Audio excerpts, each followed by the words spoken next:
Thank you, everybody, for coming here today. As Declan said, my name is Derek Melia, a category manager with the OGP. This is my colleague Una Hackett. We've been working on the e-invoicing framework for about 15 months now. When we started off on the project, we thought that the team tune to this particular project would be something like Somewhere Over the Rainbow. And as we went through certain stages of the project, it felt more like AC/DC's Highway to Hell. But we got there in the end, and we're hoping to provide some good information to you today, so that as public sector bodies, you will be able to draw down from the framework and learn how to use it. Before we get into the drawdown mechanisms, I'd just like to go through some of the framework design journey that we had to take. As Declan has already alluded to, in October 2017, the e-invoicing standard was published, and the journey began then to establish a framework for all of the public sector so that everybody didn't have to go out on their own and self-procure these services from the market. It's a first-generation framework. It was never done before. We haven't had an e-invoicing framework in Ireland before. So in order to gauge the market effectively and to create some soundings, we issued a request for information in March 2018. It was very, very detailed, very comprehensive, and we got 12 detailed responses from small, medium, and very large enterprises across the European Union. That took quite a bit of time to combine into a cohesive report, so we could see what the market was saying to us in relation to e-invoicing and how we might frame the framework design element of the project. When we got the report together, we began drafting the RFT with the sector partners, with Declan, the e-invoicing team, and the requirements were quite large. If you can appreciate within your own government departments having to procure one service, it can be quite difficult. But when you're trying to cater for everybody in the public sector, to try and give everybody what they want is nigh on impossible. We only had to cater for all of government, and as we know, all public servants are very easy to please. We had to provide both a basic compliance element to the framework and a complete integrated end-to-end framework solution for those who want to automate the e-invoicing into their ERP systems. We also had to protect against Brexit in as much as we could without knowing what Brexit was going to be. We had to promote both small and medium enterprise access, but we also couldn't discriminate against large enterprise access. We had to ensure the framework addressed all the financial, technical and GDPR requirements, and GDPR was a key requirement of this framework in relation to where data was stored and hosted. We had to ensure that each of the sectors had what they wanted within the framework. After a lot of conversations, a lot of meetings, a lot of discussions and emails, we got the RFT published on the 2nd of November, and with the deadline looming of April the 18th, we only allowed a 4-week turnaround time, which is quite tight for a complex project of this type. It was a very detailed spec. There was 119 mandatory requirements that every tenderer had to achieve, and there was a very high level selection criteria, because we had to be sure that for all of you, the tenderers that were selected to be appointed to the framework would provide all of the services that you needed. We were asked for a small extension of 3 days, which we granted, and that was as much as we could give. We had 50 clarifications during the process, and we finished on the 5th of December. We did compliance, myself and Una, over 2 days, and we immediately started evaluating on Monday, the 11th of December. We finished on the 14th, and then we had to start the trawl of getting further clarifications from some of the tenderers, verifying they were PEPL registered, verifying that they had the turnover requirements. And we had to send out a list of clarifications of between 2 to 17 clarifications for each of the tenderers.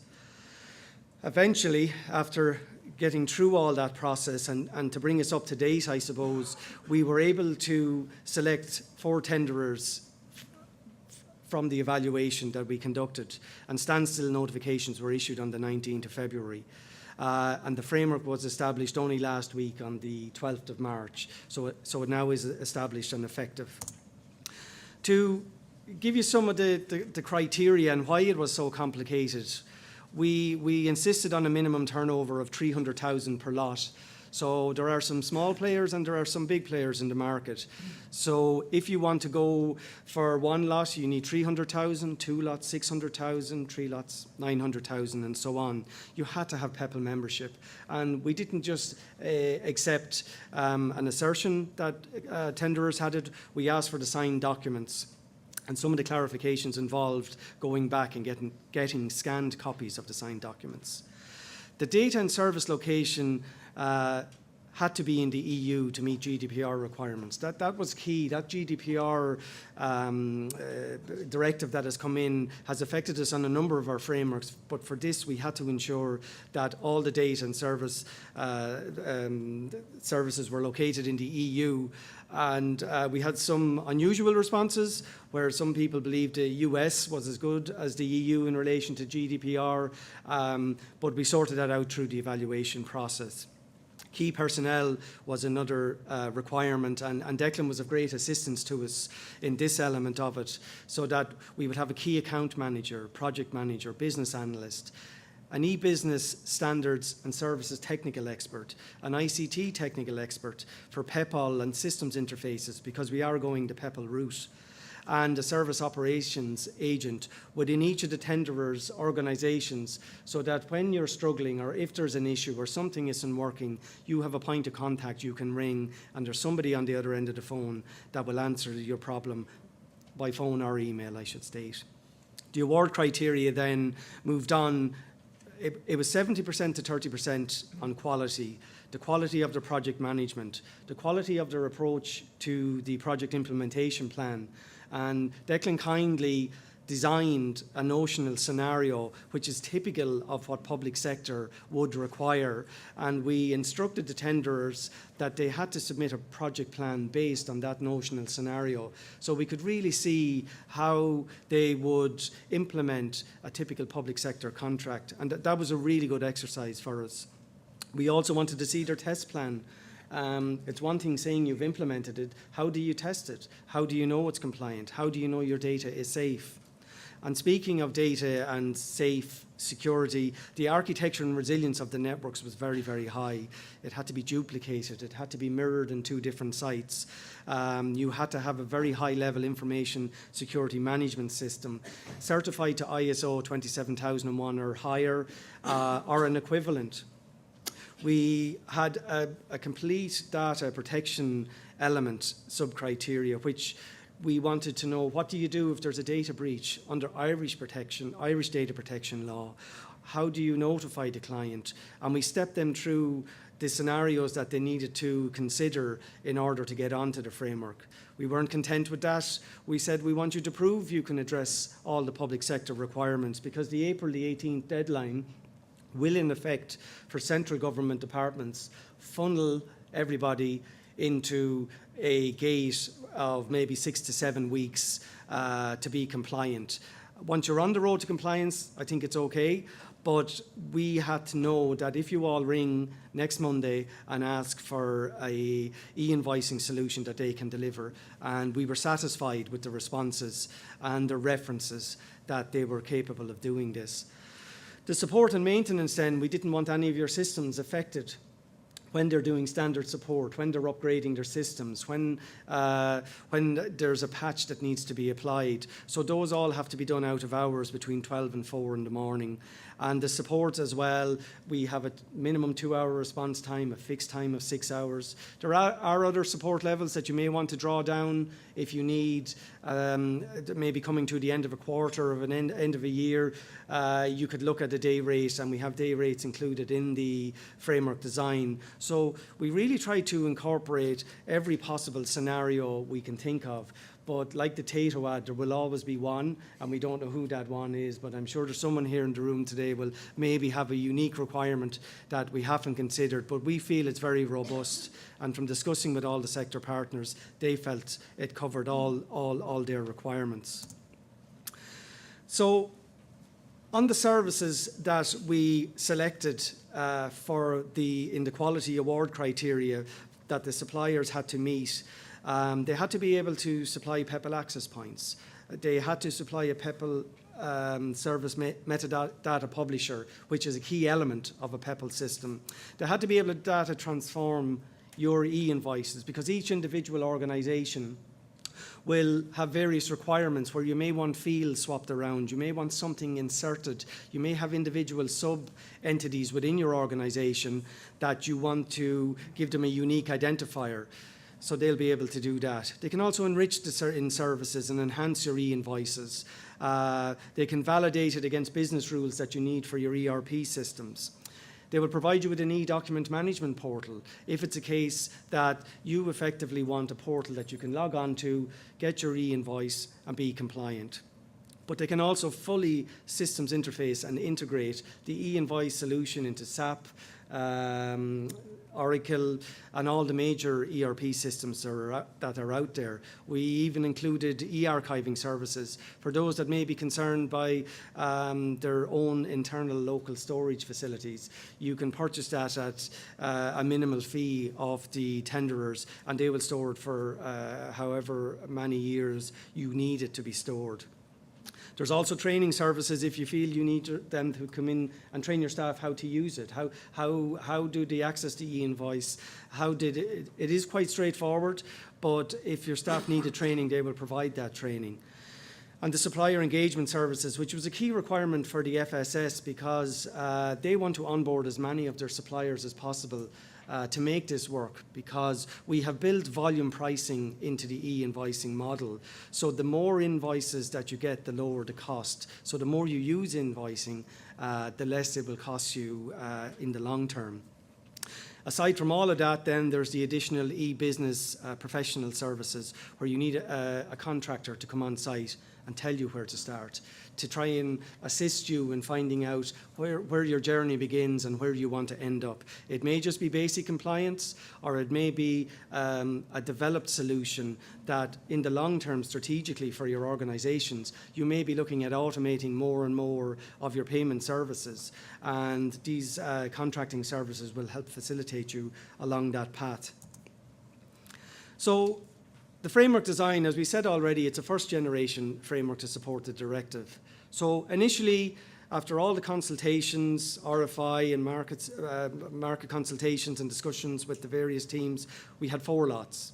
So lot number 1 is for the National Shared Service Office, Finance Shared Services and Central Government Departments and Agencies. It's a single supplier lot.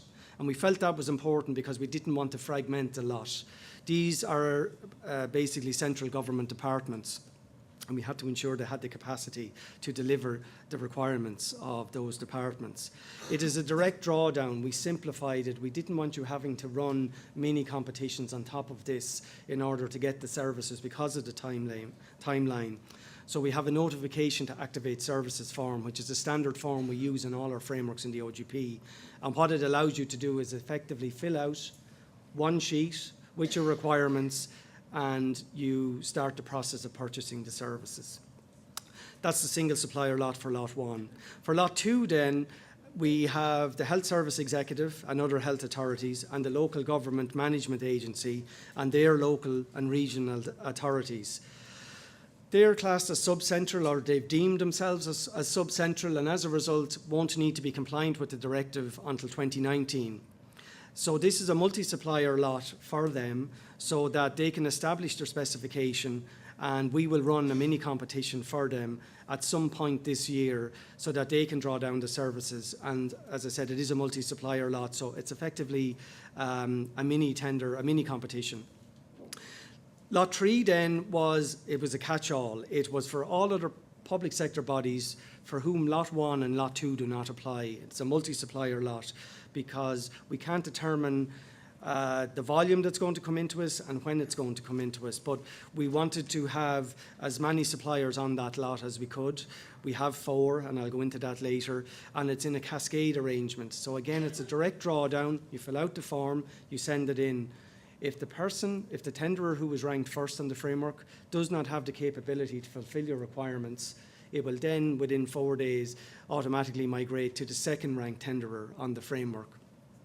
and they will be given 4 days to fulfil your requirements, and it cascades down through the 4 levels until you have a provider that will deliver the service. The last lot then, again, this was a very difficult framework to design for everybody, because some people, when they hear cloud, they have concerns, they want it on-premise, and we had consulted with the market in relation to this, and none of the market providers, none of them provided a compliant on-premise solution. So the market has spoken to us and told us that this is the way forward for e-invoicing. So as a result, Lot 4 was not established because there were no tenderers who could provide that service for an on-premise solution. The successful framework members for Lot 1, Celtrino, an Indigenous Irish company, performed very well across all quality and pricing criteria. In Lot 2, the mini competition for HSE and LGMA, we have 4 companies. These are in no particular order. Document Centric Solutions, another Indigenous Irish company. Pajero, an international company with an Irish base. And Edicom, a Spanish company. And Celtrino, again, were also appointed to that lot. Lot 3, then, the catch-all lot as such for all public sector bodies that don't fit into Lot 1 and 2. These were ranked because it's a cascade arrangement and it migrates from top to bottom. So as I said, it will be offered to Celtrino first. If they can't fulfil the requirements within the time frame, it will move to Document-Centric Solutions. If they can't fulfil the requirement, it moves to Pajero and so on. And generally, on OGP frameworks, it rarely gets past the first or second member on a cascade arrangement. However, with the anticipated demand initially, that may happen. So it may move down the ranking. And by moving down the ranking, it's not to demean the quality of the tenderers. Each of these tenderers had to jump through all of the hoops I've mentioned earlier on. And 40% of the tenderers who applied were eliminated. They didn't make it this far. So we know that these 4 companies are compliant and are capable of delivering these services. Just to go through lot 1 then, and how you would draw down. The National Shared Service Office, Finance Shared Services and Central Government Departments and agencies that are moving to FSS. So from Monday the 25th of March, you log on to ogp.gov.ie. You must be registered in the buyer zone, and in order to see all the various documentation that we will have up there, all the OGP contracts and frameworks, and e-invoicing will be up there. We will have a framework user guide, the notification to activate services form, and any other associated documentation that you will need to draw down the services. And it's all available from www.ogp.gov.ie. You'll fill in the details of your organisation's requirements, including contact details, the project scope. Is it a compliance portal you're looking for? Is it a compliance portal now and a fully integrated solution later? It's to get the conversation going between the public sector body and the tenderer in order to deliver your obligation under the EU directive to be compliant. When you fill out that form, and we will be assisting you along with our colleagues in support, you will send it to the framework member and you will copy ourselves on it because we will be tracking the performance of the tenderers. The detailed framework user guide for lot 1, 2 and 3, we will make it as simplified as possible, and it will be up on that link that we've provided on Monday. And if that's not clear, we will have a phone number, we have an email address, and we will make sure that we help you achieve compliance using the framework. For lot 2, again, this is a bit different because it's a mini competition and it's only for the Health Service Executive and other health authorities and the local government management agencies, local and regional authorities. Effectively, they're going to design a spec, they're going to scope what they want, and we're going to publish a mini competition to the 4 members who were appointed to that lot. We will conduct an evaluation and we will award a contract based on the requirements as specified. Lot 3 then, for anybody not covered by Lot 1 and 2, was quite similar to Lot 1. A notification to activate services form will be downloaded. You fill in your details again. your contact details, scope, duration. We will have a pricing table, and I'll get into pricing in a moment, where you know you're paying the prices that were submitted by the tenderers when we evaluated them. You will send a completed NASF to the contractor and copy the spot buy team, which will be myself and Una and another colleague who's not here today. If the first ranked tenderer cannot commit to delivering the service within 4 days, and normally we don't tighten it that much, but we have to on this. So within 4 days, if they can't take it on, and if they can't take it on and deliver it, they can't take it on and push it down the road, and you're ringing us telling us, you know, you're waiting a month, it still hasn't been done. They have to take it on and deliver, or else it moves to the second ranked tenderer, and they have the same commitment. Indicative timelines for portal are between 7 and 30 days, depending on your requirements. And they've multiple teams who can deliver those types of projects. If the second ranked tenderer cannot deliver, it will move to the third ranked tenderer, and so on until the framework members are exhausted. And I think they will be exhausted at the end of this when we all start hammering them with our details. Again, same information as the previous slide, detailed framework design on how to draw down the services, and a phone number and an email address. We're there to support you to ensure compliance. The notification to activate services form, it looks like it's this. It looks like this. It's not particularly difficult. We've reduced it as much as we can. You see there, if you can see it, it'll be looking for the date, your name, the organisation, when you want it returned by, and your requirements. So you need to establish in your minds, today maybe leaving, we'll be around to talk to you. Is it compliance? Is it a bigger project? Has your managing director indicated there's a bigger project to be queued up here that you are going to look at maybe integrating into your back office systems? You will have to decide on your personal data and data subject matter, what is in your e-invoices. That's a decision for the contracting authority, and most public bodies should have a data protection officer at this stage. On the contract duration, how long do you want to take it on for? The framework will run for 4 years. What do you want to do? Do you want to take it for the 4 years? Do you want to do it for 1 year? You have to be compliant every year, but we will talk you through that when you come to us with your description of what you actually need to do. And then the pricing. So the way this will work, for lot 1, there were fixed prices submitted by the single supplier tenderer. Those prices are fixed. So anyone who comes through lot 1, in order to draw down services, you will have a menu of prices for various different options. It was quite a robust cost table based on the notional scenario. Every element was subdivided. It took a lot of evaluation. I have to thank Una for her work and efforts in it. In total, there were 17 individual cost items, and they were all individually weighted. So you couldn't have a cheap cost on one element and a large cost for another element and combine them together. You can see the breakdown in costs, and you can see exactly upfront what you're going to pay for lot 1.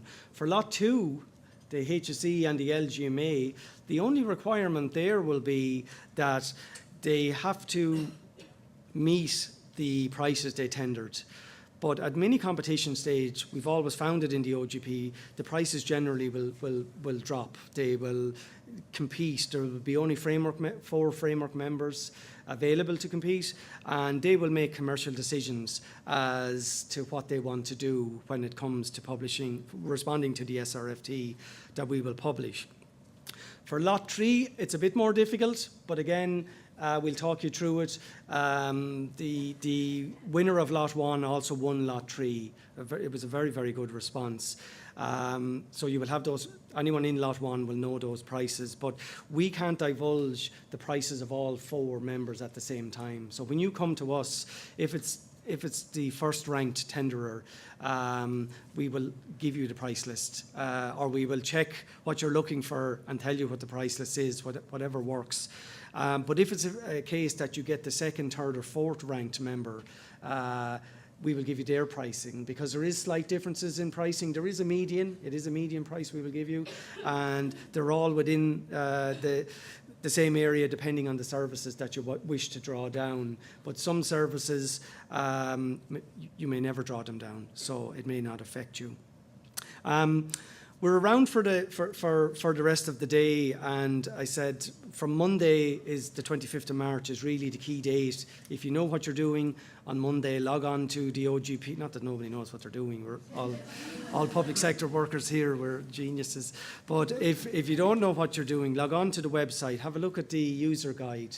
If that isn't making it clear for you, and myself and Una are working on it this week to get it so we can have the CAM for our department approve it, pick up the phone or send the email.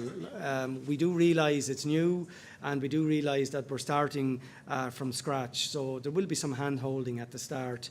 We have a support number where your calls will be logged and will be forwarded on so nobody falls through the cracks. And hopefully, over the course of the next six weeks to 2 to 3 months, we will have flooded the market with e-invoices and e-invoicing services. And I think it's good to note, of the 4 providers, 2 of them are Indigenous Irish companies. And they competed completely on merit. We conducted a very thorough evaluation where we did each award criteria separately, so there was no bias built up. There was no, I have an impression they're a good tenderer. It was all very clinical, and they still came out very, very well, which was, we were very pleased with that. Plus we have some international players which ticked our box of small, medium and large providers on the framework.